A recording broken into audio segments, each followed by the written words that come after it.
ఈ విషయం పక్కన పెడితే చంద్రబాబు గారి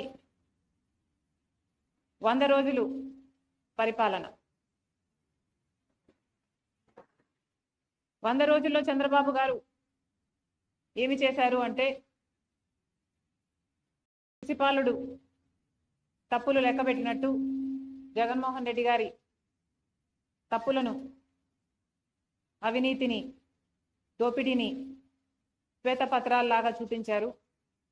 వైఎస్ఆర్ గారి పేరును ఎక్కడ వీలైతే అక్కడ తొలగించారు. వైఎస్ఆర్ గారి విగ్రహాలను ధ్వంసం చేశారు. మరి చంద్రబాబు గారు హామీల విషయంలో ఏం చేశారు అంటే సున్నా అనే చెప్పాలి. కూటమి సర్కార్ ఈ 100 రోజుల పరిపాలన ఎలా ఉంది అని చూసుకుంటే 100కి 0 అనే చెప్పాలి. ఎందుకంటే వాళ్ళు అత్యధికంగా బ్యాంక్ చేసిన వాగ్దానాలు సూపర్ 6, చంద్రబాబు గారి సూపర్ 6.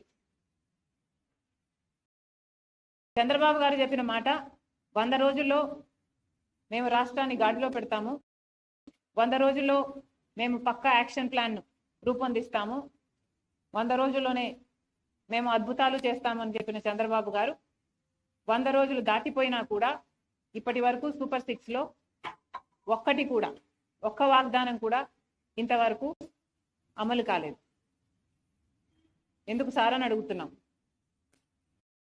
మోడీ గారి డైరెక్షన్లో చంద్రబాబు గారి 100 రోజుల సినిమా అటర్ ఫ్లాప్.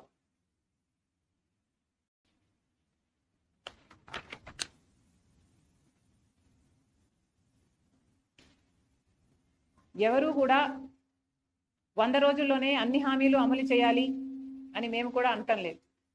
కానీ ఒక మోసపూరిత ప్రభుత్వాన్ని దించి ఇంకో ప్రభుత్వాన్ని ప్రజలు ఎన్నుకున్నప్పుడు ఆ కొత్త ప్రభుత్వము వాళ్ళ పక్షాన నిలబడుతుందని ఎంతో ఆశగా ఓట్లేసినప్పుడు కనీసం మీరు ఇచ్చిన వాగ్దానాలలో ఒక్కటి కూడా నిలబెట్టుకోకపోవడం వెరీ డిసప్పాయింటింగ్. చంద్రబాబు గారి సూపర్ 6లో మొట్టమొదటిది రైతులకి 20,000 రూపాయలు ప్రతి ఏడాది ఇస్తామన్నారు. అన్నదాత సుఖీభవ అనుకుంటా దాని పేరు. మరి ఎంతో మంది రైతులు కనీసం 50 లక్షల కుటుంబాలు ఈ పథకం కోసం ఇంకా ఎదురు చూస్తూనే ఉన్నారు.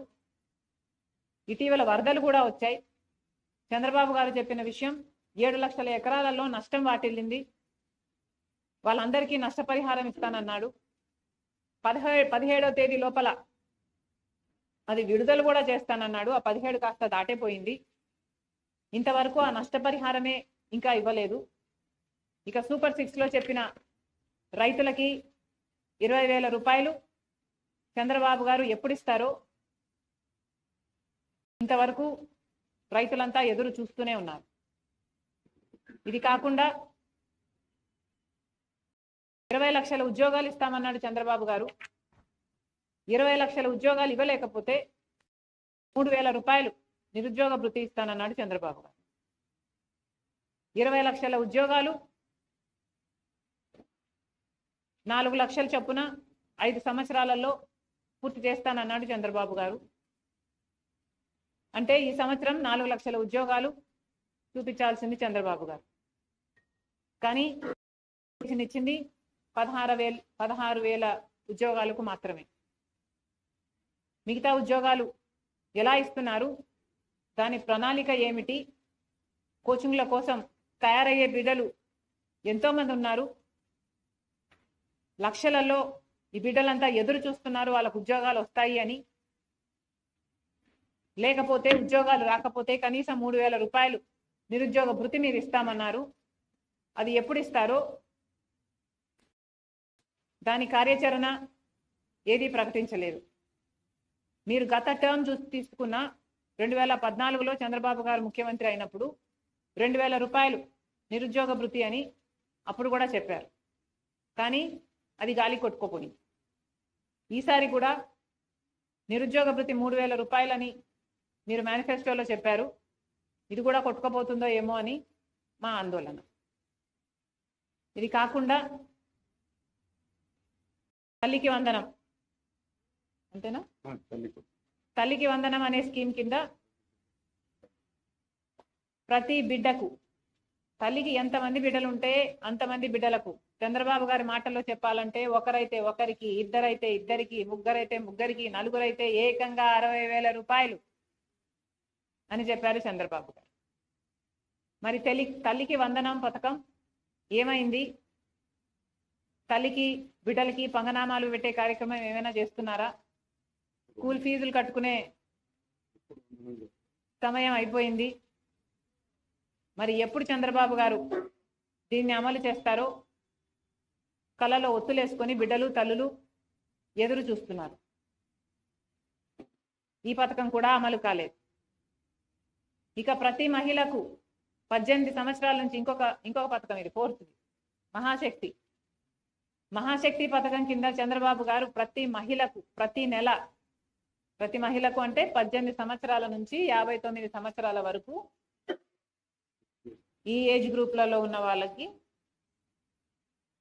1,500 రూపాయలు ప్రతి నెల ఇస్తానన్నాడు చంద్రబాబు గారు. ఇది చాలా హెవీ బడ్జెట్ స్కీమ్. ఇంత 1000 కోట్లో 1,500 కోట్లో ప్రతి నెల ఖర్చు అయ్యే స్కీమ్.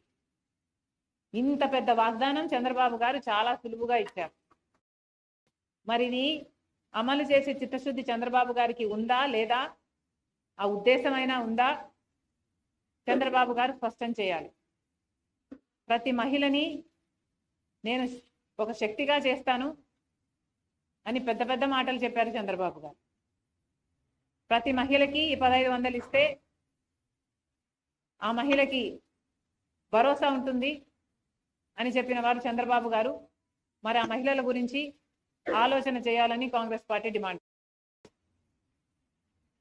ఇంకొకటి, సంవత్సరానికి 3 సిలిండర్లు ఉచితం అన్నారు. ఇప్పుడేమో దీపావళి అంటున్నారు. మొన్న కూడా ఇలాగే ఇంకొక పథకం, బస్సు ఉచితం అన్న పథకం ఇండిపెండెన్స్ డేకి అన్నారు. ఇండిపెండెన్స్ డే దాటే పోయింది. ఇంకా పక్క రాష్ట్రం తెలంగాణలో, కర్ణాటకలో వాగ్దానం చేసింది కాంగ్రెస్ పార్టీ, ఉచిత బస్సు వాగ్దానం నిలబెట్టుకుంది. మరి అక్కడ రోజుల్లోనే వారం గడవక ముందే పక్క రాష్ట్రంలో అమలు చేయగలిగినప్పుడు మరి చంద్రబాబు గారికి ఇక్కడ ఇంత చిన్న స్కీము, ఒక 250 కోట్లు చేస్తుందేమో ఇది, ఇంత చిన్న స్కీము అమలు చేయడానికి కూడా 100 రోజులు సరిపోలేదు చంద్రబాబు గారు. ఒక మహిళ బస్సు ఎక్కితే ఆ బస్సు ఎక్కిన మహిళకు ఉచితం ఇవ్వడానికి ఇబ్బంది ఏమిటో, దీనికి ప్రణాళిక ఏమిటో మాకైతే అర్థం కావటం లేదు. కొత్త బస్సులు వేస్తారు అంటే మహిళా బస్సు అని సపరేట్గా పెడతారా? ఏమిటి మీ ఉద్దేశం? ఎక్కిన వాళ్ళకు ఉచితం ఇస్తామన్నారు, ఉచితం ఇవ్వచ్చు కదా.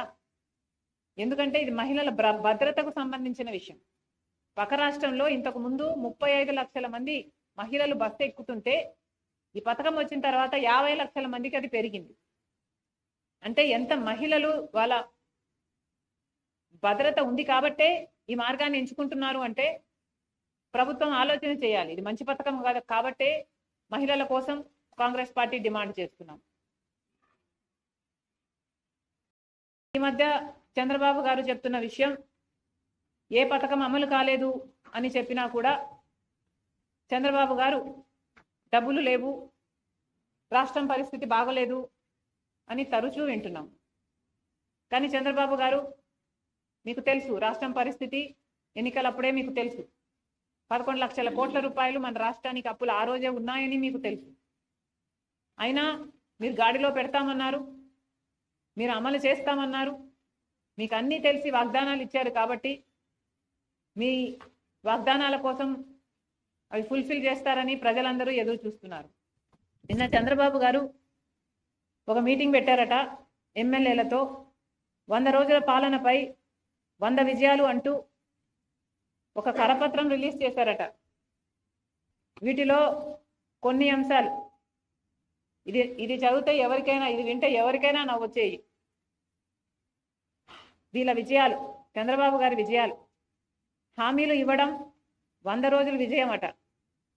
చేసిన పర్యటనలు కూడా 100 రోజుల విజయమట. వరద సహాయం కింద ఇచ్చిన 25 కేజీల బియ్యం 100 రోజుల విజయమట. బుడమేరు గండ్లు పూడ్చడం 100 రోజుల విజయమట.